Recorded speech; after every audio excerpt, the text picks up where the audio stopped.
Hello. It is Sunday, March the 13th. This is the Greenbrier Valley Church of the Nazarene with your daily devotion. Welcome. Today we continue to read in the Gospel of John, this time chapter 20, verses 11 through 18. Here's the word of the Lord. Now Mary stood outside the tomb crying. As she wept, she bent over to look into the tomb and saw two angels in white seated where Jesus' body had been, one at the head and the other at the foot. They asked her, "Woman, why are you crying?" "They have taken my Lord away," she said, "and I don't know where they have put him." At this, she turned around and saw Jesus standing there, but she did not realize that it was Jesus. He asked her, "Woman, why are you crying? Who is it that you are looking for?" Thinking he was the gardener, she said, "Sir, if you have carried him away, tell me where you have put him, and I will get him." Jesus said to her, "Mary." She turned towards him and cried out in Aramaic, "Rabboni," which means teacher. Jesus said, "Do not hold on to me, for I have not yet ascended to the Father. Go instead to my brothers and tell them, I am ascending to my Father and your Father, to my God and your God." Mary Magdalene went to the disciples with the news, "I have seen the Lord." And she told them what he had said these things to her. And that is the word of the Lord. The article today is titled "His Witness" by Sarah Kinzer.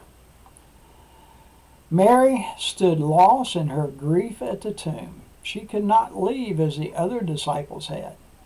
She remained in the last spot she knew Jesus' body to have been. So deep was her sorrow, angels could neither shock nor comfort her. She turns and face to face with her Savior expresses her devotion.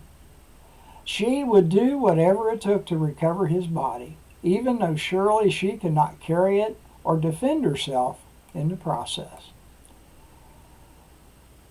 Jesus reveals himself to Mary, not by identifying himself, but rather by identifying her. He speaks her name, Mary. With new vision, she becomes the first witness to the resurrected Christ, a woman who authorities of her day would not see as a credible source, is given legitimacy under the authority of God. Jesus knows your name, your grief, and your weakness. He knows that you have no defense, and that in comparison to his majesty, you are undeniably less than.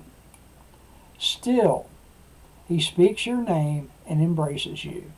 Still, he sends you out as his witness to the world.